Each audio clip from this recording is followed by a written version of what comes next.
Heyo, you're listening to Toasted Time, where I cook your time with some Reddit stories. Right now, you're being toasted with some r/dating advice, where an absolute creep secretly records a group of women, but that story will be towards the end. So to start off, we've got, are men really expected to pay for everything? I've never dated anyone, but I've been watching these reels where women get their nails or hair done and just expect their boyfriend to pay for it. In the said video, the girl was in the middle of a fight with her boyfriend and still expected him to pay. I'm assuming he means pay for the date, maybe pay for the hair or nails and stuff, I don't know. Anywho, continuing on. Even more ridiculous is when they go out with her friends and there's an expectation that the man is to pay for his girlfriend and her friends. Is this real? Is this a social expectation that is now normal? Or is this some weird crap that is only happens on TikTok? Which OP, I'm gonna answer for you. Yeah, it's only on TikTok. Now, the only thing is, while TikTok is in reality, so that means that these people on TikTok do actually exist, they're probably, or at least I hope, far and few in between. So I wouldn't get too caught up on TikTok. In fact, I'd say get off of it, but that's just my own opinion. Anywho, continuing on to the comments down below. And someone down below from Brent Butterscotch 4 says, I know a girl whose boyfriend expects her to look great. Nails done, hairless legs, arms, etc. Trained all the time, and she said that she'd do that for him and put the time in, but he has to pay. That is their thing. To which OP then below that says, I suppose that's fair. And then below that from Fuzzy P44, it's mostly rage bait on TikTok. First date, guy pays because game theory. Too many girls will get offended or view you don't like them, and enough guys already do pay, so it looks cheap to not pay. Second date, guy likely pays. Maybe girl offers to split, guy pays, but it's more like I want to treat vibe. After you are together, move to splitting things, or if she isn't at least offering by third date, then toss her selfish self back into the ocean. Or if there is some split where things are lopsided in either way, like you live together and she does all your laundry and cleans or takes care of other stuff exclusively, outside some subcultures or large income differences, but I think that's a reasonable approach in Western first world societies. To which someone below that asks, game theory, please elaborate. To which then someone below that says, they just mean that guys are trying to maximize their chances on a first date because they have competition and will generally just pay because it's easier than risking a negative first impression. And then someone else leans in their own opinion. They go by eradicate the hate. If I am with a woman exclusively, I will pay for everything I possibly can, as I was raised to believe that if I take care of her, she will take care of me. But there is a point where it does become excessive and frivolous. I will not pay for friends unless I specifically told her she could invite them, in which case I invited them, so I will pay respectively. To which it then devolves into more conversation. What if your lady also makes money and you can take care of each other? Personally, it's a red flag if a partner insists on paying for everything because it feels unbalanced and more like a desire for ego or control. It is not a desire for ego, it is doing things the right way. It's honor. Never before has this kind gesture been manipulated into something sinister like this until now. That right way for men was balanced out by right way for women. A lot of women don't want that right way from their side anymore, which I totally understand. So it's falling off on both sides. There is also some bad apples on both sides that want to have their cake and eat it too. The only real way is for it to be balanced, whatever the configuration. And then we get a woman's perspective on this. From Halloween Town 20N DVD. As a woman, my boyfriend, now fiance, paid for the first few dates. But after that, I offered to split it with him because, in my opinion, that's just the right thing to do. Now, if he was a multi-millionaire, then he can pay for the dates. No problem and no guilt on my part. But since my boyfriend was a med student at the time, I didn't feel right having him pay for everything. I wouldn't have even minded if he asked to split the first few dates. I would have still gone out with him. I wasn't with him for the money. I take my own money, which gives me the power to pick my own partner based on their character and how they treat me, rather than be with someone only for their money despite how crappy they treat you. Lesson for the ladies: make your own money so you can have the freedom of choice and not rely on a man. But now that my fiance is a doctor, he pays for the dates and I let him. But only because he can financially support me and I have proven my loyalty to him. And it makes him feel good that he can support me financially. Not that he needs to. I get really upset with my younger brother because a girl he is seeing has never once offered to pay for half the date, but rather asks him for more money, $50 for groceries, $250 for moving in, etc. And this really frustrates me because I feel as though she's taking advantage of him, and once he stops paying for everything, she will leave. And you don't want to be in a relationship with a girl like that. Now, once again, if you're a multi-millionaire and you want to be with a hot young girl, do you, but don't risk your financial future for a gold digger.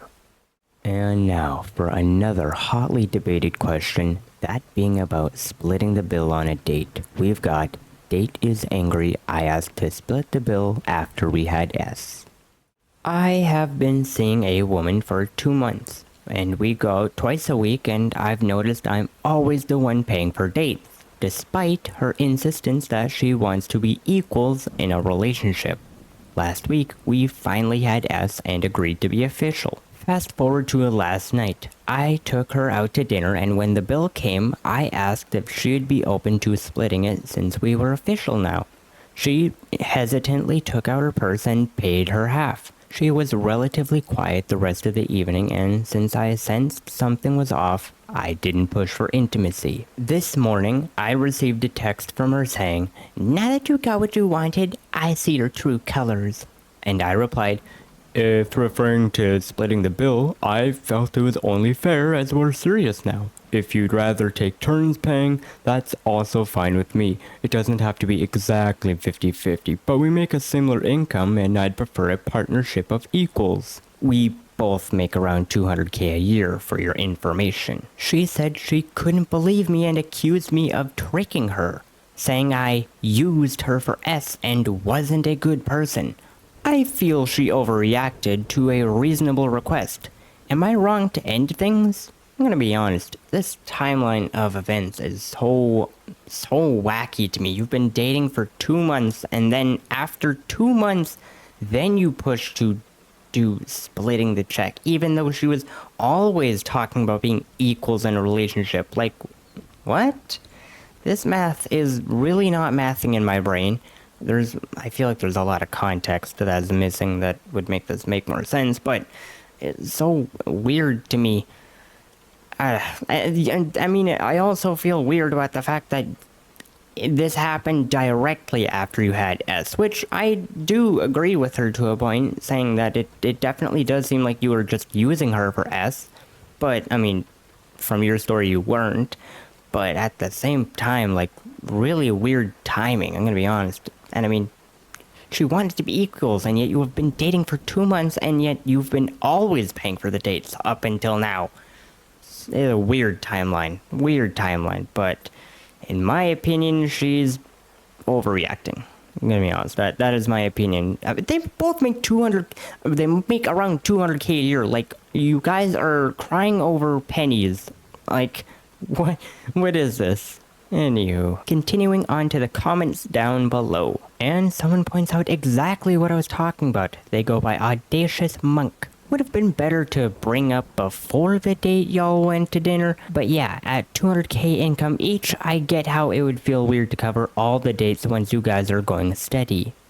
That's $400K between the two of them, and they're squabbling about who's paying for a couple of dinners a week. If this is how it's going after 2 months, it is not going to end well. Between my girlfriend and I, we make about $110K a year. I make about 70 and she makes about 40. Been dating for 6 months. I have way more bills than her, so we have about equal expendable income.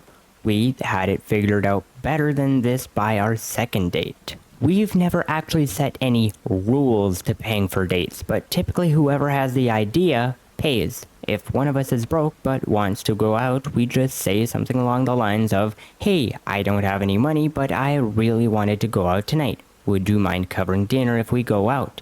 And then the answer is either, "Yeah, let's go," or "Sorry babe, I'm broke too, but we'll go out soon." It's really not that hard. If we made 400k between the two of us, we'd probably pay based on who thinks of grabbing their wallet first. He definitely shouldn't be paying 100%, I just think that they could have figured this out in a much better way. And I could not disagree with that at all. That was put perfectly. But, yeah, no, that's just really bad timing, really bad planning, really bad. Just, you know what, I'm gonna spout what the other person said. If this is how it's going after 2 months, it is not going to end well. And I could not agree more with that statement. And now, for the creep that I teased at the beginning, we've got, he secretly voice recorded and filmed me without consent. I have been dating this guy for over a month, and after a night out clubbing with the guy I'm seeing, a previous discussion resurfaced about when I might be ready to have S. During the last date, he pressured for a specific timeline, making me uncomfortable as I preferred the relationship's natural progression. Despite me explaining that I couldn't provide a fixed timeline, he pressured me for an immediate answer. This issue of intimacy had been a repeated topic, and when I expressed my discomfort, he dismissed my feelings, justifying his instances by referencing people who wait until marriage, though I've clarified that's not my belief. His persistent questioning made it seem like his interest was primarily in physical intimacy.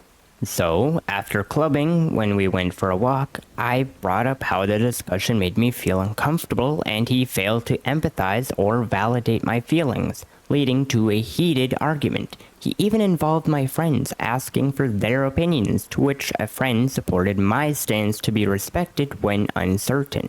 And he continued to justify as to why he would need a yes or no definitive answer. And when the conversation escalated, he told me to relax and then calm down, which I found dismissive and insensitive, as such phrases have been used in the past to invalidate my feelings. The situation deteriorated when he called me crazy and stated, "We're over," and left. We found out he secretly recorded our conversation when my friend saw on his phone right when he turned to leave. When I realized he was video recording us, I started heading towards him to ask what he was doing, then he started running away while filming. So I ran after him to confront him about his actions. He then claimed to have reported me to the police for running after him, which I only did since he was secretly recording me and my friends without permission. I felt that my privacy was being violated when I saw that he was recording this conversation and filming us without consent. After that, he remained adamant that he was not at fault at all for what happened that night, then proceeded to block me everywhere. Was I in the wrong to run and chase after him? What do you think about this situation? Yikes, that is gross. In my opinion, no, you should not have ran after him. You should have just called the police at that rate, because it was just, I don't know. I mean, if you're like in a single party state or where you live, then I guess technically it wasn't illegal, but was it? I don't know. I have no idea, I'm gonna be honest. But the thing is, I think you shouldn't have ran after him, period, because, I mean, he's clearly unstable as a human being. Like, he's weird as hell. So, who knows what he might have done or could have done if you did run after him at that rate. And I mean, he's got video recording of you running after him at that rate, which could be misconstrued as something, but just weird. I would not recommend running after him at that rate. But as for the whole entire thing is, you should not be with him. You should take this as a blessing in disguise that he's a weirdo and just run away. Like, literally, not safe. Period.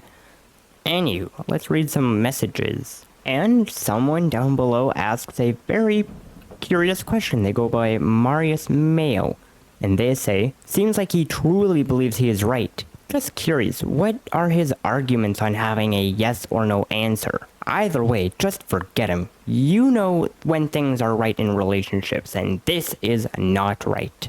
To which someone below that says, I apologize if I'm incorrect, but I truly hope you're not giving the slightest bit of credence to his continual asking a yes or no question to someone who either doesn't know or feel comfortable in being made to feel pressured to answer something they've already said they weren't ready to answer on numerous occasions. To which Marius then responds, "No, I'm simply curious about his arguments." To which then OP below that says, "He kept asking whether I would have S with him within the next couple of months. Then I said I don't know right now at the moment. Even after saying that, he kept asking about it." Yeah, no, I'm keeping my stance. This dude's a this guy's a fridging weirdo. Ugh, makes me gross to acknowledge him, I'm gonna be honest. Like, what is this kind of behavior? Well, that's about it for those stories today, but if you enjoyed, please like and subscribe to become a fellow Brightbag. But aside from that, of course, I hope to see you in the next time toasting session. But until then, have a good one.